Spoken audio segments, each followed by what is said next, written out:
Bienvenidos a The Debate. Hoy vamos a abordar una idea que la verdad resuena con muchísima fuerza en nuestra cultura. Esta convicción de que una actitud positiva es, pues, un pilar para una buena salud. Y aunque la conexión mente-cuerpo es innegable, la ciencia nos muestra un panorama mucho pero mucho más complejo. Exacto. Y eso nos lleva a la pregunta que va a guiar la conversación de hoy. ¿Hasta qué punto podemos realmente elegir ser más felices para mejorar nuestra salud física? ¿O es nuestro bienestar el resultado de una danza muy intrincada entre genética, biología, circunstancias, que limitan el poder de nuestra actitud? Justo. Mi postura va a ser que la felicidad y el optimismo son herramientas poderosas, y accesibles, que influyen directamente en nuestra biología, promoviendo una vida más larga y más saludable. Y mi perspectiva es que, si bien existe una correlación, claro, la idea de que podemos controlar la salud solo con la actitud es una simplificación excesiva, una que creo ignora peligrosamente el peso de la genética y de otros factores biológicos que simplemente no podemos controlar. Mira, yo parto de una premisa que me parece fundamental. La felicidad no es un concepto etéreo, ¿sabes? Es un proceso bioquímico, uno muy tangible. Nuestro cerebro produce lo que llamamos químicos de la felicidad: dopamina, serotonina, oxitocina, endorfinas, y lo más revolucionario es que la investigación nos muestra que no somos simples espectadores de esto, sino que podemos influir activamente. O sea, podemos, por así decirlo, abrir la llave de estos neuroquímicos con prácticas muy concretas. Por ejemplo, la meditación o el simple acto de agradecer conscientemente han demostrado que aumentan los niveles de serotonina, que es la que regula el ánimo. El contacto físico, un abrazo de 20 segundos o hasta acariciar a una mascota libera oxitocina, que no solo nos hace sentir conectados, sino que reduce el cortisol, la hormona del estrés. Esto no es una creencia, esto es fisiología, y la evidencia a largo plazo lo respalda. Un estudio en Inglaterra que duró más de 10 años, del 2002 al 2013, encontró que la gente con un alto disfrute de la vida tenía una mayor esperanza de vida y esto es crucial, más años libres de discapacidad. Ajá. Para ponerlo en cifras, que es impactante, hombres de 70 años con alto bienestar podían esperar vivir 12.7 años sin discapacidad. Los que tenían bajo bienestar, solo 4.8. La diferencia es abismal, ¿no crees? Por eso sostengo que adoptar una mentalidad positiva no es una idea abstracta, es una estrategia proactiva, con base científica para mejorar la salud. Entiendo perfectamente ese punto de vista, porque es una narrativa muy atractiva, muy empoderadora. Sin embargo, creo que omite el factor más fundamental y, pues, el menos maleable de nuestra biología, la genética. La idea de que la felicidad es una elección choca pero de frente con décadas de investigación. Estudios con gemelos, que son ahora sí que el estándar de oro para esto, sugieren que los factores genéticos explican entre el 35 y el 50% de la variación en la felicidad. Sí, es un porcentaje alto. El bienestar, o sea, nuestro nivel base de felicidad, ese al que siempre volvemos, la heredabilidad se dispara hasta cerca del 80%. Esto limita de forma radical la idea de que tenemos un control total. Y no hablamos de algo vago, ¿eh? Se han identificado variaciones genéticas específicas, como la del gen 5-HTTLPR, que básicamente es el gerente de la serotonina en el cerebro. Si tu versión de ese gen es menos eficiente, pues biológicamente va a ser mucho más difícil mantener niveles altos de bienestar, sin importar tu actitud. Por eso, atribuir la salud solo a la actitud me parece reduccionista y, peor aún, puede generar una culpa terrible en personas que luchan con enfermedades crónicas o depresión que tienen una base biológica innegable. Vaya, el dato del 80% sí es impactante, no hay duda. Pero yo lo veo desde otra perspectiva. Ese 20% que queda, por pequeño que parezca, es nuestro campo de acción. Y es ahí donde la discusión se vuelve crucial. Tomemos el optimismo y la salud cardiovascular, un área donde los efectos son medibles. El optimismo no es solo sentirse bien, actúa como un factor protector tangible. Una revisión sistemática de pacientes que pasaron por una cirugía de bypass coronario encontró que un mayor optimismo se asociaba con una menor tasa de rehospitalización y menos complicaciones. Esto no es subjetivo, es un efecto directo en la recuperación de un evento médico mayor. Ajá, pero... No es que se sientan mejor, es que sus cuerpos objetivamente responden y sanan mejor. Sí, sí, entiendo el punto. Y suena muy bien. Sin embargo, ¿qué pasa cuando otros estudios contradicen esa conclusión? O por lo menos la matizan muchísimo. Porque la evidencia, en el mejor de los casos, es mixta.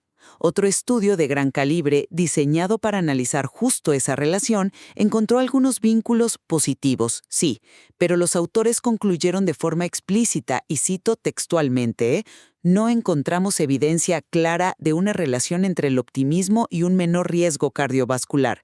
Si la conexión fuera tan directa como planteas, esperaríamos ver resultados consistentes, y simplemente no es así. Y si vamos un paso más allá y vemos los estudios experimentales, o sea, los que intentan mejorar la salud con intervenciones para aumentar el bienestar, los resultados se describen como algo mixtos. Esto pone en duda una causalidad directa, ¿no? Si fuera tan simple como sé más optimista para sanar tu corazón, las intervenciones funcionarían siempre para todos, y la realidad es que no. Bueno, aquí es donde nuestras perspectivas de verdad difieren. Yo no argumento que el mecanismo sea una línea recta, sino que puede ser indirecto y no por eso menos poderoso. La felicidad y el optimismo promueven activamente comportamientos saludables. Es un efecto dominó. La gente con mayor bienestar, estadísticamente, es más propensa a hacer ejercicio, a comer mejor, a evitar el tabaco. A largo plazo son esos hábitos los que previenen las enfermedades, pero hay algo más profundo. El estudio de Harvard sobre el desarrollo adulto, que ha seguido a las mismas personas por más de 80 años, llegó a una conclusión sorprendente. El predictor más importante de la salud a largo plazo no era el colesterol, sino la calidad de sus relaciones sociales. Claro, las relaciones son clave, pero eso. Y las relaciones son algo que podemos cultivar activamente. No es un rasgo genético fijo, es una acción deliberada que tiene consecuencias biológicas profundas y duraderas. Lo que dices de las relaciones es muy cierto y muy valioso, pero nos lleva a la pregunta fundamental sobre la dirección de la causalidad. Es el clásico dilema del huevo y la gallina, ¿no? ¿La felicidad mejora la salud o la buena salud es la que nos permite ser felices? Ponte en los zapatos de alguien que lidia con una enfermedad crónica, con dolor constante. El estrés fisiológico y psicológico es inmenso. Para esa persona, un estado de ánimo bajo no es una falla de actitud, es una respuesta biológica y adaptativa a una circunstancia que la sobrepasa. Es un círculo vicioso en el que es casi imposible determinar qué fue primero. Afirmar que la felicidad es la causa principal, sin reconocer este ciclo, puede ser una forma muy sutil de culpar a la víctima. Entiendo el riesgo de simplificarlo, pero es que precisamente para romper esos ciclos que mencionas, existen herramientas concretas. Las intervenciones de psicología positiva, por ejemplo. Hay un metaanálisis que revisó 39 experimentos sobre prácticas como escribir diarios de gratitud o visualizar un futuro mejor. Y la conclusión fue que estas prácticas aumentan significativamente el bienestar y reducen los síntomas depresivos. Y lo más importante, los efectos, aunque pequeños, demostraron ser sostenibles de 3 a 6 meses. Esto sugiere que incluso en circunstancias difíciles, estas herramientas pueden ofrecer un punto de apoyo, una forma de intervenir en ese ciclo. Admito que esas intervenciones tienen valor, claro que sí, pero hay que ser muy cuidadosos con el alcance real de su impacto. El mismo metaanálisis que citas califica los tamaños del efecto como pequeños a moderados. En estadística, eso significa que el impacto es real, pero no es un cambio radical. Además, advierte sobre la alta heterogeneidad de los estudios, que en términos sencillos significa que los resultados varían muchísimo de un estudio a otro. No es una fórmula mágica. Y si vemos un caso extremo, como el de los sobrevivientes del terremoto de Kahramanmaraş, los propios autores advierten que sus resultados positivos probablemente están inflados. Mi punto es que son una ayuda, sí, pero no son una cura milagrosa. Pero esa capacidad de sobreponerse, incluso después de una catástrofe, nos lleva al concepto de resiliencia. Y yo considero que la resiliencia es en gran medida una capacidad que se puede desarrollar. El estudio de Harvard destaca la agilidad emocional como un factor clave. Y esto no es ser siempre positivo, sino poder experimentar emociones difíciles sin quedarse atrapado en ellas. Implica que podemos aprender a responder a las adversidades de formas más adaptativas. Es como un músculo mental que, con entrenamiento, se fortalece. Y ese entrenamiento está a nuestro alcance. Permíteme ofrecer un contrapunto a esa idea, porque la visión de la resiliencia como un músculo ignora su profunda base biológica. La investigación en epigenética nos muestra una imagen muy distinta. Describe la resiliencia no como una simple habilidad, sino como un constructo complejo moldeado por perfiles neurobiológicos, experiencias de desarrollo y contextos culturales. Es una interacción dinámica entre nuestros genes y nuestro entorno, sobre todo en la infancia. Presentarla como una simple decisión de ser fuerte ignora que no todos partimos del mismo punto neurobiológico.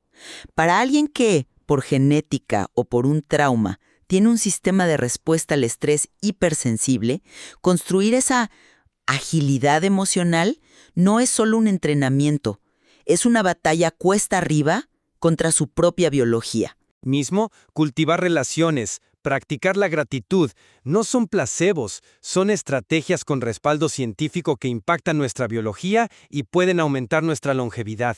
El material que hemos discutido nos invita a vernos como agentes activos de nuestra propia salud, no como víctimas pasivas. Se trata de reconocer ese espacio para la acción. Y yo, por mi parte, reconozco esa fascinante conexión entre mente y cuerpo, pero insisto en la complejidad y el peso de los factores no controlables.